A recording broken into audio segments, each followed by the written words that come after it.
Okay,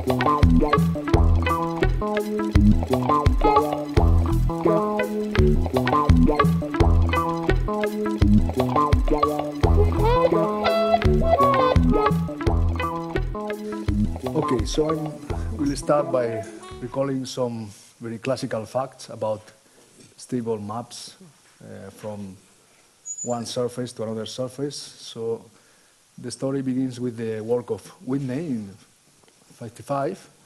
So Whitney was able to classify all the generic singularities for maps between surfaces. So here I'm considering this is a f from x to y, where x, y are smooth surfaces. So generic singularities of Whitney are these three: the regular case, this is the fold singularity, and this is the cusp. So these are the three possible types, local types for F. So if you want to have stable singularities, so for stable, you have only to add one more, which is the normal crossing conditions for the fold curve. So what you obtain is that, well, here I assume that F is finite, which means that it is finite to 1 and closed or proper. So what happens is that F is stable if and only if F is locally A equivalent to one of these four types. Okay, so from this work, there is a lot of references. I will just remark a few. So I think the next one reference is Gaffney and Ruas in 1977, where they were able to produce normal forms.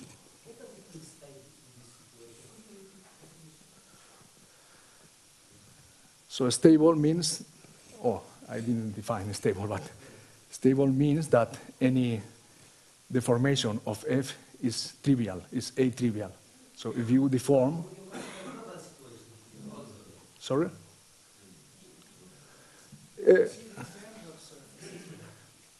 So if the map is finite, it doesn't matter. It was, no? The map is proper. Sorry?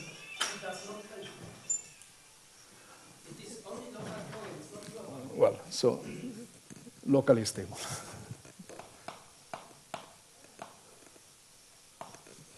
Okay, so locally stable means that near you fix a point in the target. So you fix a point here, and this is finite. So the inverse image of this point is finite. So take the multi-germ of this point, and then any deformation of this map is trivial. So the local in Y, yeah. It's okay? Okay. Well, so Gaffney and Ruas, they were able to produce normal forms for projections of generic surfaces into the plane. So next reference is by Arnold, 83. So this is for classification of low codimension singularities. Also Rieger, 87. This is for classification of simple germs. And also was very important the definition of invariants, C and D. And then I think the main contribution to the subject was by Gaffney and Mond.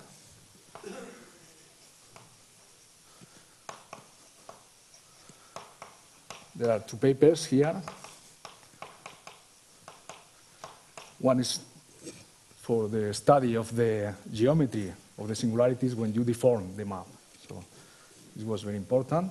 Another one for the classification of weighted homogeneous singularities from C2 to C2. So here, all this is a complex case.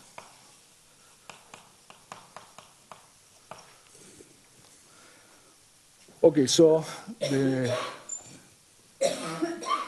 main purpose of this talk is to generalize all this construction to the case that the source is not smooth, but you can have singularities in the source. So this is the main objective of this talk, this work. Sorry, I forgot to say that this is a joint work. It's a work in progress, joint work in progress with Orefice, Okamoto, and Tomasella. So in a previous paper, we started with geometry of singularities for maps from a curve with singularities into space. So this is some kind of continuation. So in this case, we consider here a surface with singularities, and this we keep smooth. So the source is a singular surface, but the target is a smooth surface. Okay? So I will review first the smooth case. So you have a germ, C2 to C2. I assume it is finite. This means that inverse image of 0 is 0. So we consider S the singular locus.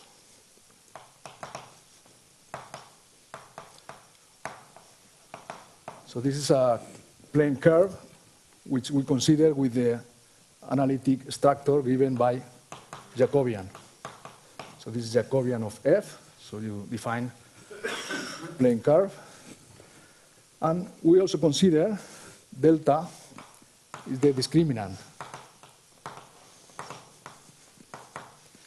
which is equal to the image of S, but we consider this with the analytic structure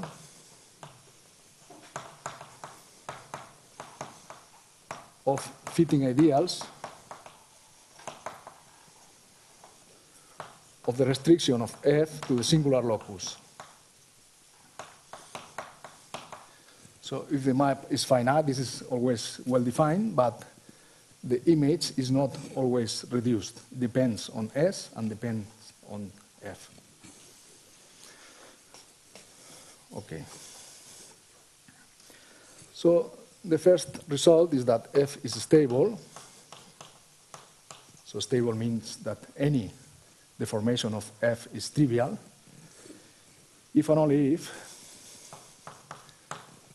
delta has only cusps and not singularities. So you can see here in the picture, so here you have a cusp in delta, and here you have a node in delta. Okay? So this, by looking only at this curve, you can characterize stability. You don't need to look at F. You just need to look at discriminant. And as a consequence, we have that F is A-finite, if and only if delta is reduced. So this is because of the Mather-Gaffney finite determinacy criterion, because by Mather-Gaffney,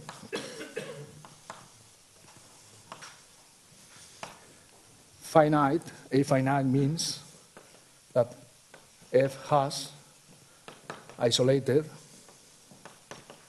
instability. But this means that outside the origin, it is stable, so discriminant curve outside the origin has only cusps and nodes singularities. But this implies that at the origin, the curve is reduced because it is generically smooth, and it is, of course, it is Cohen-Macaulay, because it's a plane curve.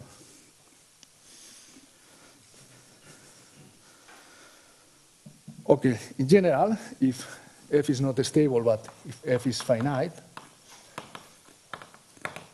we can take a stabilization. So a stabilization is a deformation of f.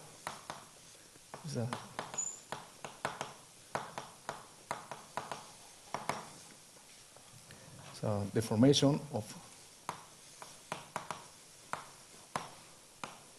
this is a one-parameter deformation with the property that fs is stable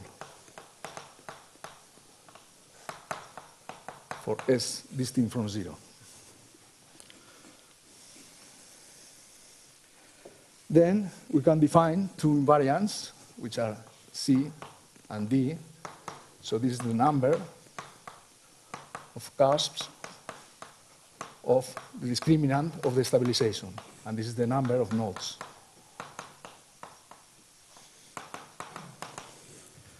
So these are two invariants which are independent of the stabilization, are independent on the parameter and on the stabilization, and are only invariants of f. So this is a theorem by Gaffney and Mond.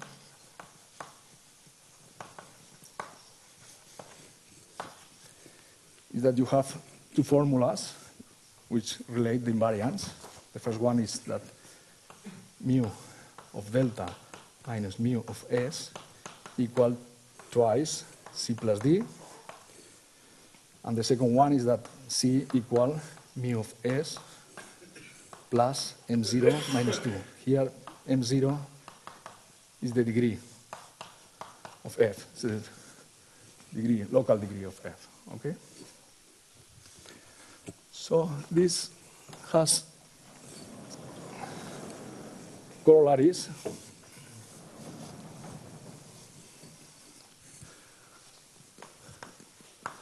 So the first corollary is that you can characterize finiteness if and only if C and D are finite.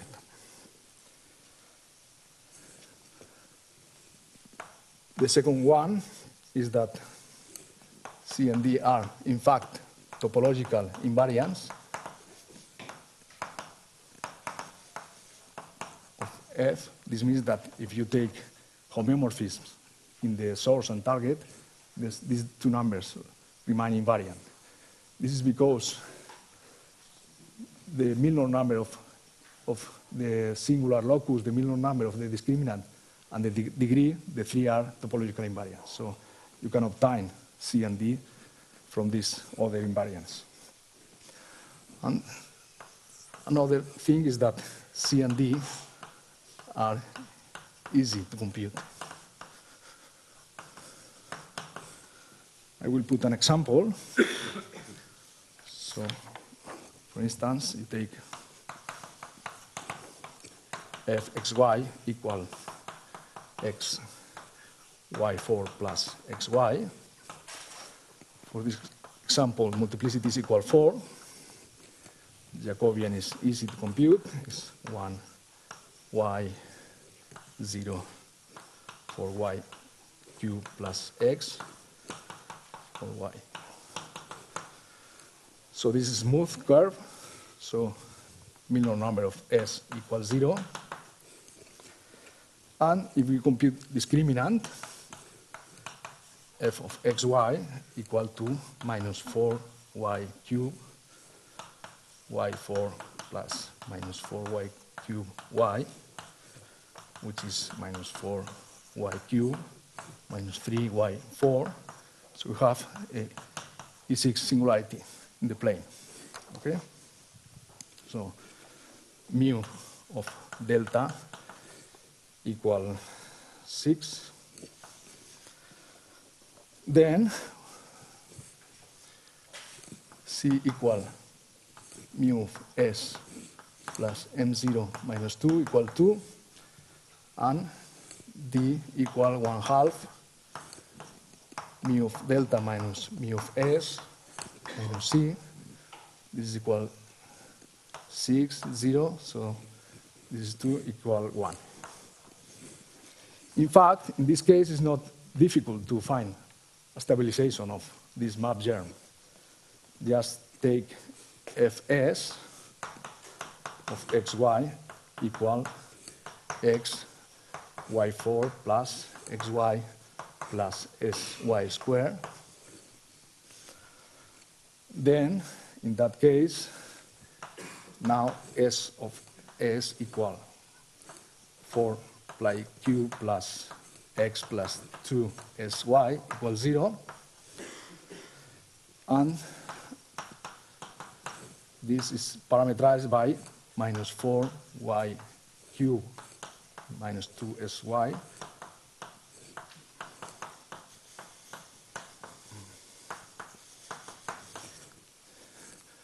So this is the original curve, which is delta, which is the E6 singularity. And when you take S distinct from 0, this deforms in this way.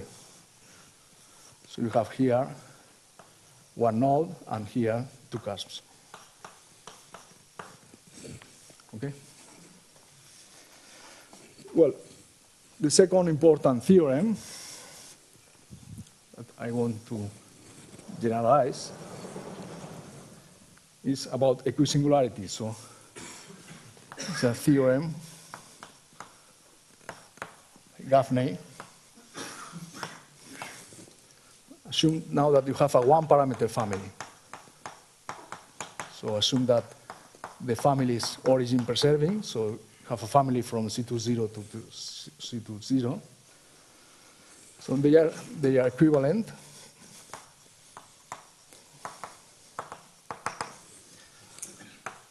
First one is that the family is Whitney equisingular. So this means that if you take the stratification by stable types, so this is a Whitney stratification, and you have also the AF condition. So it is a regular stratification, and then by the second isotopy lemma, it is topologically trivial.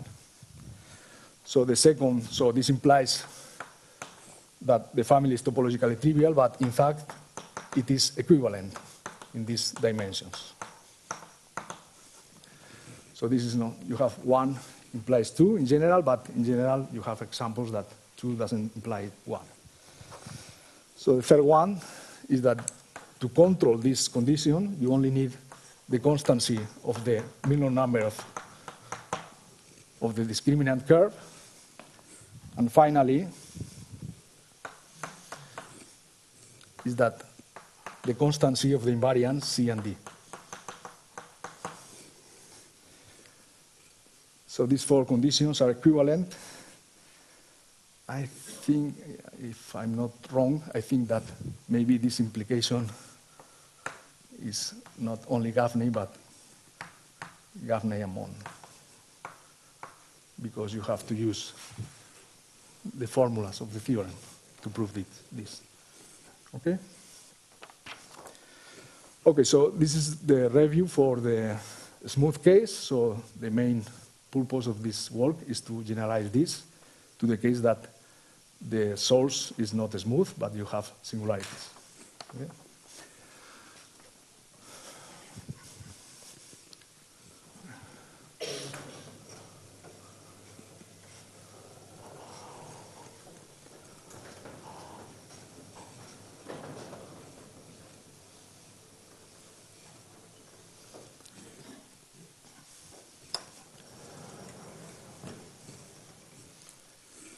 Okay, so I will speak now about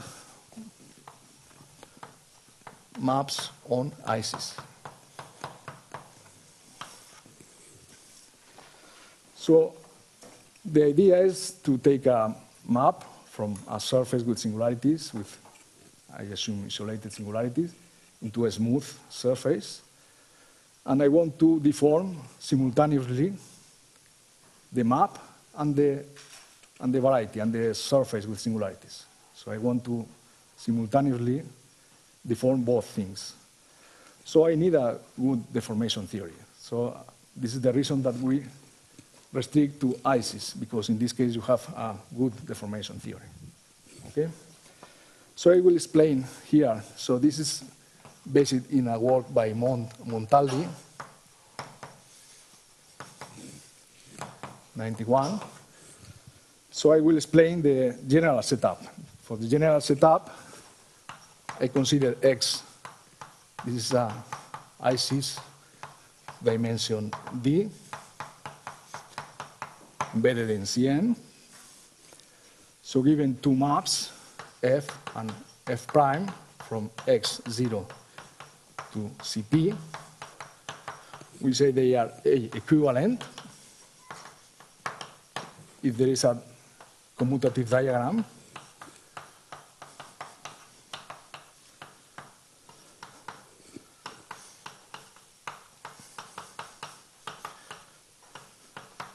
where here I have phi and psi are B-whole homomorphism.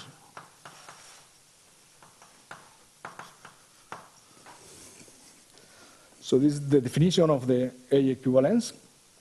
So it is the same to the smooth case, nothing changed. But definition of unfolding, of deformation, is a little bit different. So an unfolding of F is another map germ, capital F from X CR times CP, so that this is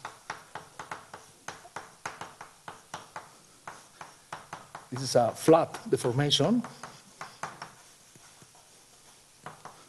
of X, and for capital F we have a commutative diagram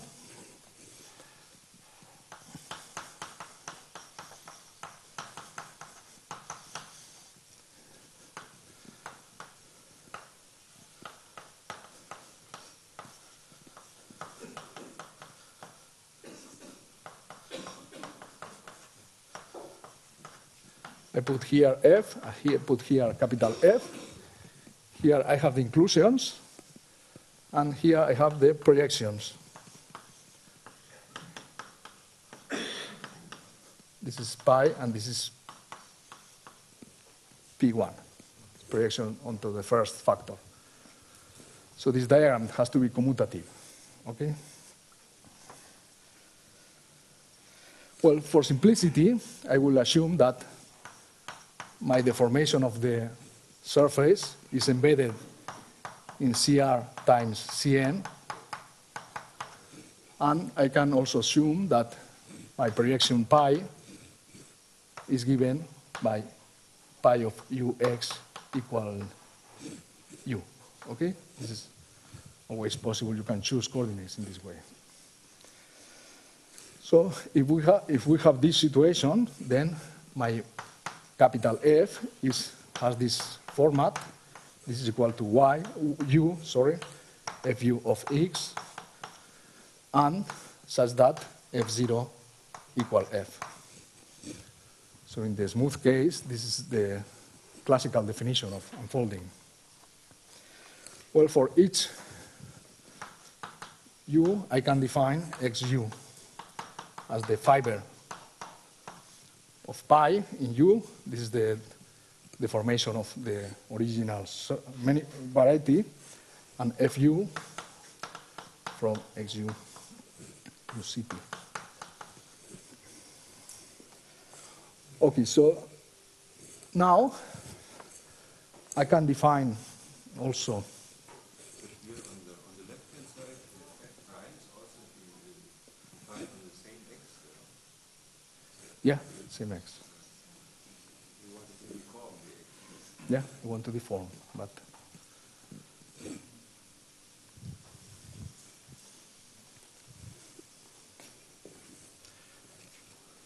it's okay. Well,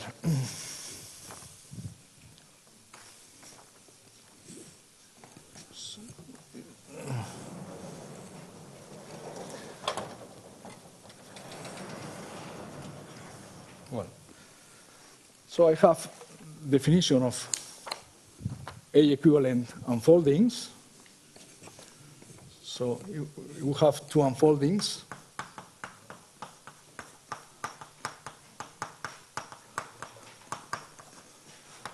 F and F prime. So we see they are equivalent as unfoldings. So here I allow different deformation for the same variety. Okay? So we say they are equivalent if we have here biolomorphism, capital phi and capital psi, but this time I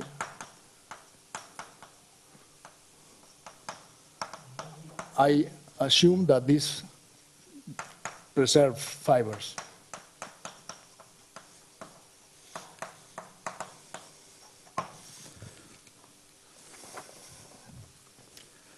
Okay, I will say that F is trivial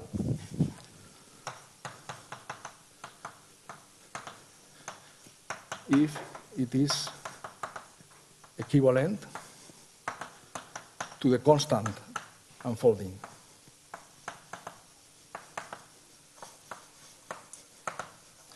And I will say that small f is stable if any unfolding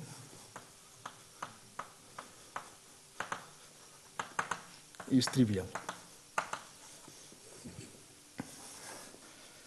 And last definition is that we say that F is versal if any unfolding is equivalent to another of the form H star F, where H is a base change in the parameter space. This is CR. So this is only that you change parameters, so you obtain another unfolding with different parameters. And then F is versal if any unfolding is equivalent to one of these.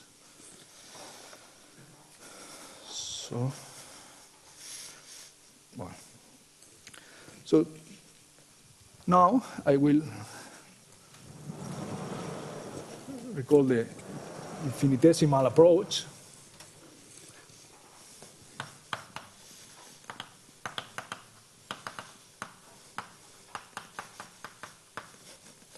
So for the infinitesimal approach, we need to consider vector fields. So I denote by zeta x is the module of vector fields. On x, we have zeta p is the module of vector fields. On Cp, and zeta of f is the module of vector fields along f. So we have two morphisms, Tf from zeta x to zeta f, and here we have one vector field, and here we take differential composed with eta and another omega from zeta p to zeta f. We have vector field. Here we take composition on the other side. And then we define the A codimension of f as the dimension over C of zeta of f over the image, the sum of the images of these two morphisms, Tf of zeta x0 plus omega f of zeta p. So the theorem of Montaldi and Mond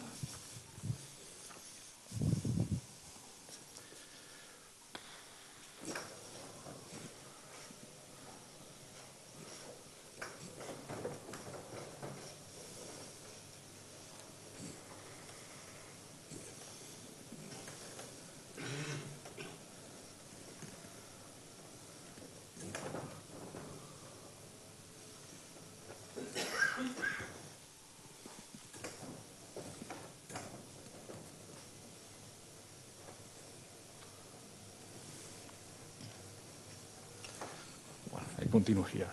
Theorem of Montaldi and Mond.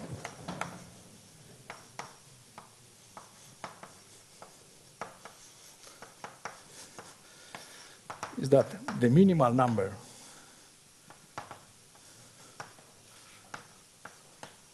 of parameters in a versal deformation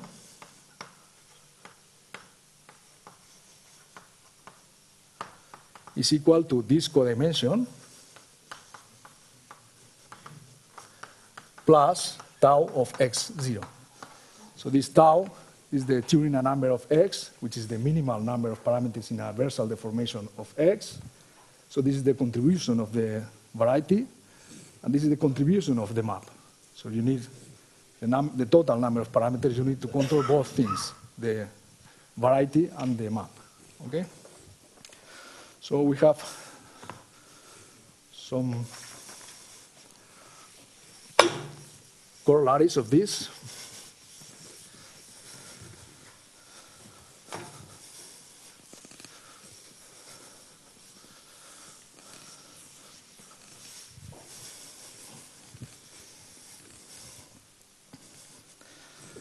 So as a corollary, we have that f is stable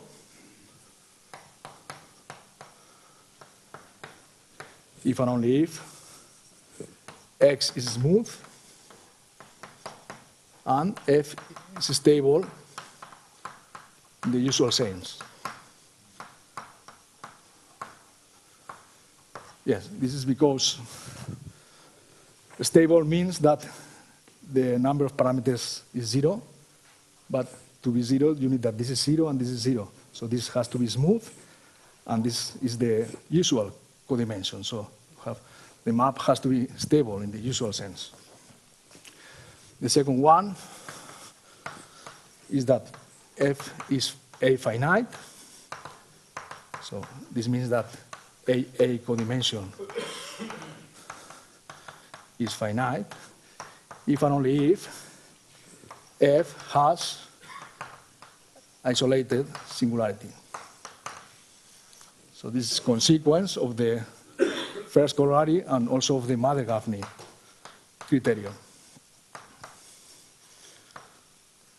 So the variety has isolated singularity, so outside the origin it's smooth, and the map has to be stable outside the origin. Okay?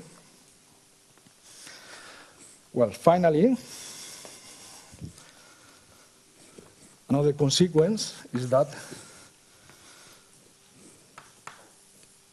it always exists a stabilization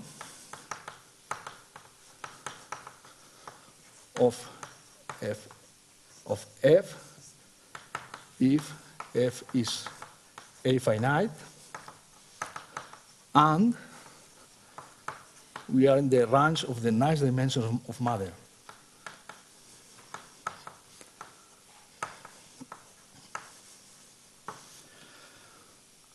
So stabilization means a deformation, a one-parameter deformation, fs, from xs to cp, such that for s distinct from 0, this is stable.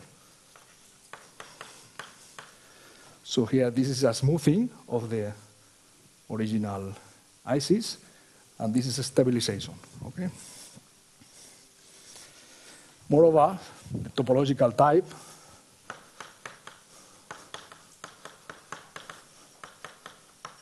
of fs only depends on f. This is ICIS. So this is one of the reasons to work with ICIS. We need a nice deformation theory. Okay? Okay, this is the general setup, and then I will consider the case of surfaces. So I will start here with the new part. For the new part,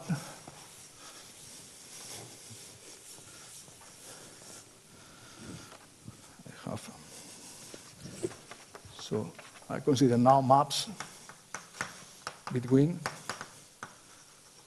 surfaces. So I take f from x0 to C2, 0, where x is a two-dimensional ICIS. So I consider S with a singular locus. So by definition, this is the set of points x in X such that either X is singular at X or X is smooth and X is critical point of F.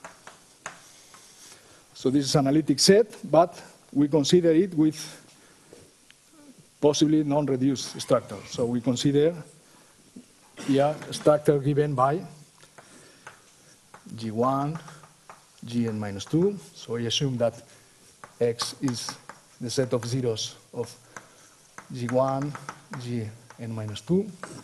This is embedded in Cn. So here we have to add the Jacobian determinant. This is the Jacobian determinant of G and F. So here we have n minus 2 functions. Here we have 2 functions, and we have n variables. So we have determinant. In fact, this is a one-dimensional complete intersection. Okay?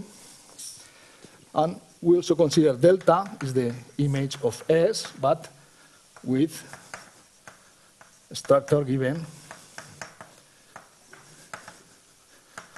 by fitting ideals.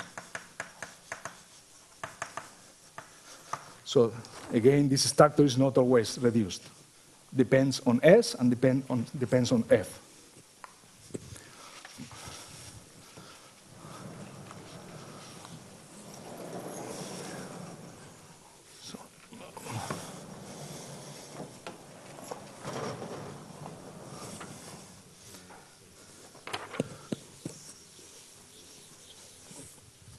So the first lemma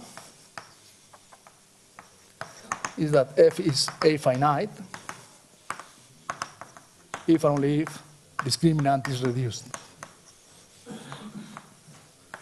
That is, the Milnor number of delta is finite. So it's exactly the same result that in the smooth case. So you can control the finite determinacy just by looking discriminant. Okay, this is enough. This is only true if you consider fitting ideal structure, because, of course, if you consider reduced structure, nothing happens. Okay? Well, if F is finite, A finite, then we define C, the number of cusps of delta of Fs, and D as the number of nodes of delta of Fs, where Fs is a stabilization of F.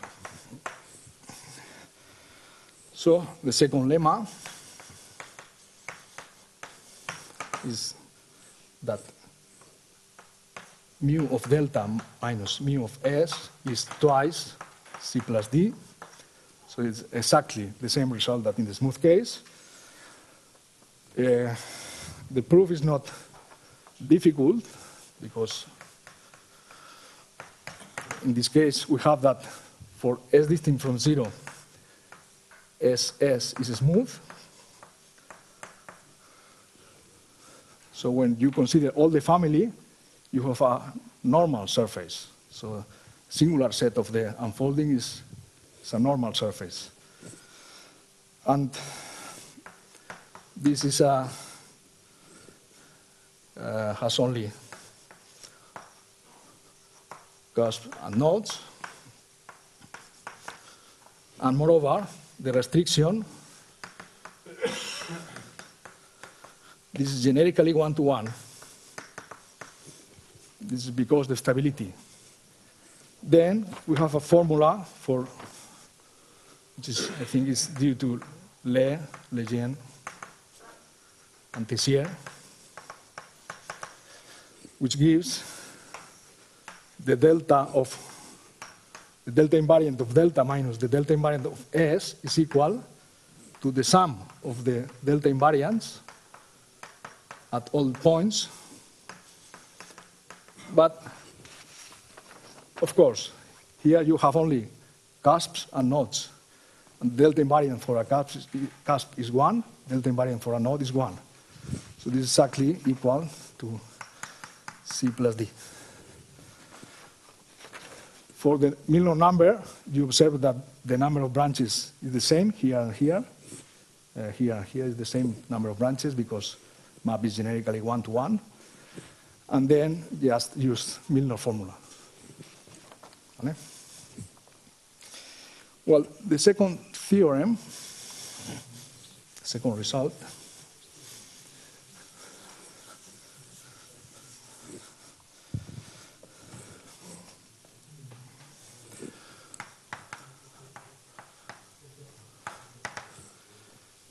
is that C plus mu of x0 equal mu of S plus M0 minus 2.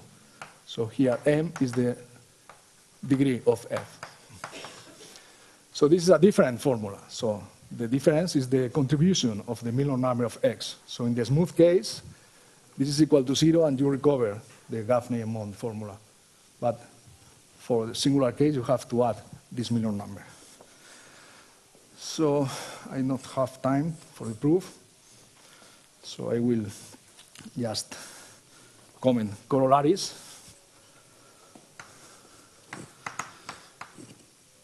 The equivalent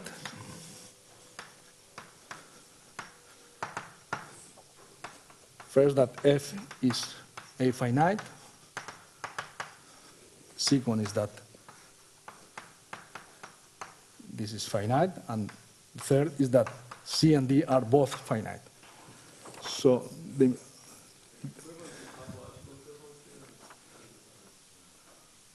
no. They are the statements, sorry. They are. Well, another thing is that C is easy to compute algebraically. So this can be computed as the dimension of this thing. This is the dimension over C of ON quotient. Here I put G. This is the generators of the ideal of zeros of X.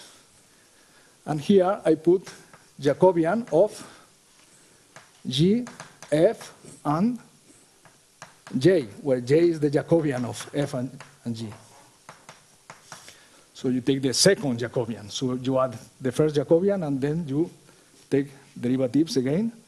So you compute the ideal generated by the maximal minors of this differential. Okay? And for D, this is to compute C. To compute D, we use the formula. We use this formula.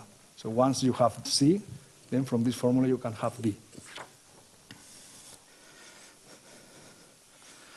Well, so finally, last 5 minutes, I will speak a little bit about equisingularity. So for equisingularity,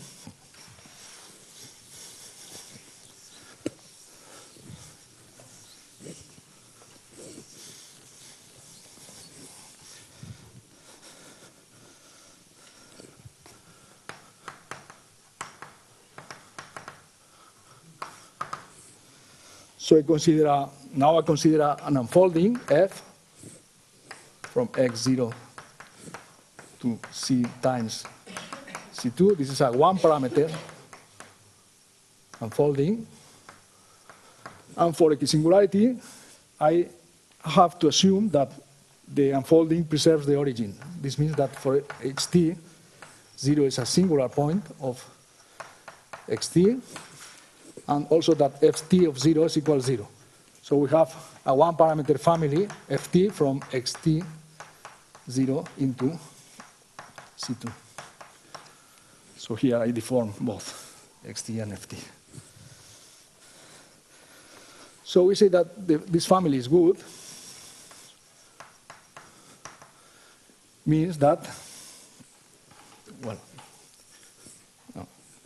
xt is good if xt, the singular set of xt, is isolated in a neighborhood which doesn't depend on t. So uniformly, it has isolated singularity uniformly, independent of t. This is not true in general. This is a strong condition. But it is necessary for Whitney equisingularity or for something like that. And we say that ft is excellent if, well, singular set of xt is 0, inverse image of t of 0 is 0, and ft on xt minus 0 is stable without cusps and nodes. This on U, a neighborhood which is independent of T. So these conditions, they are necessary to consider Whitney equisingularity. Then, the theorem is that Ft is Whitney equisingular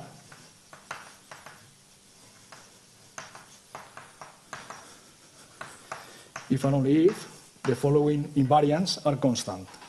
So the first one is the first polar multiplicity of the surface. The second one is the local degree of the map. The third one is the Milnor number of discriminant. And finally, the multiplicity of the inverse image of the discriminant. So the inverse image of the discriminant is not the singular set. You have more inverse images. So in the inverse image, you have, of course, you have the singular locus, but you have some other regular part. So this is a space curve, because we are not in the plane. We are in a variety, which is in some ambient space. So this is a space curve. So to control the singularity, I need to control this multiplicity. So this has to be constant.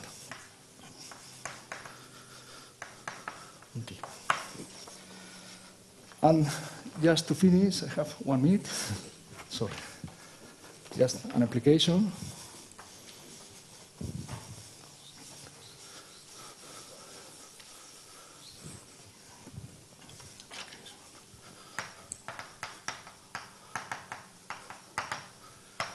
So take X two-dimensional ICIS, and we consider the case that F is equal P. This is a generic linear projection. So if P is generic, then P restricted to X is A finite. It's not difficult to prove that you have an open and dense Zariski set such that the projection is finite. So you have to use, of course, Teixeira techniques. And then the formulas, in this case, are mu of delta minus mu of S equal twice C plus D, and C plus mu of X equal mu of S plus N minus 2. But in this case, because this is a generic linear projection, S is the polar curve of X, delta is the projection of polar curve, and M is the multiplicity of X.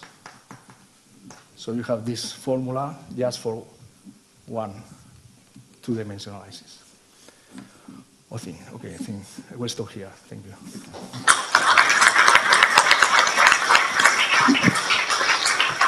Are there any questions or comments?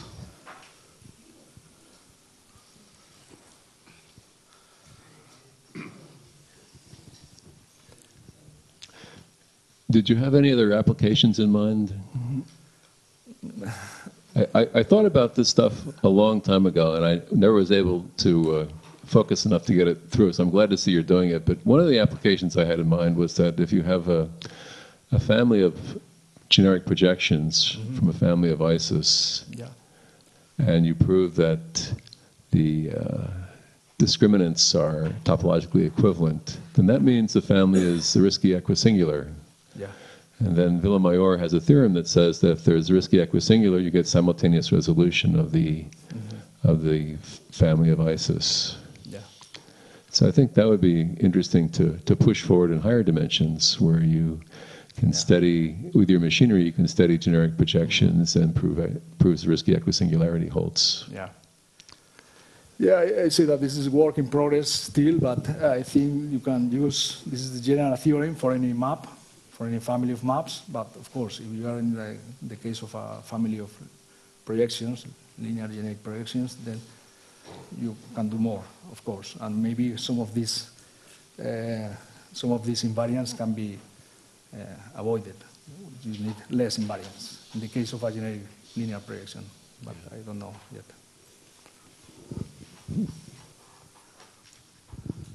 I believe that to put it for higher dimensions, you have some problems with the finiteness of the zero stable invariants. If we for C3 to C3, we don't know if the zero stable invariants like C and D are finite or not. Yeah. Maybe it can be harder to do. Okay. Are there any other comments or questions? No? So if no, let's thank the speaker again.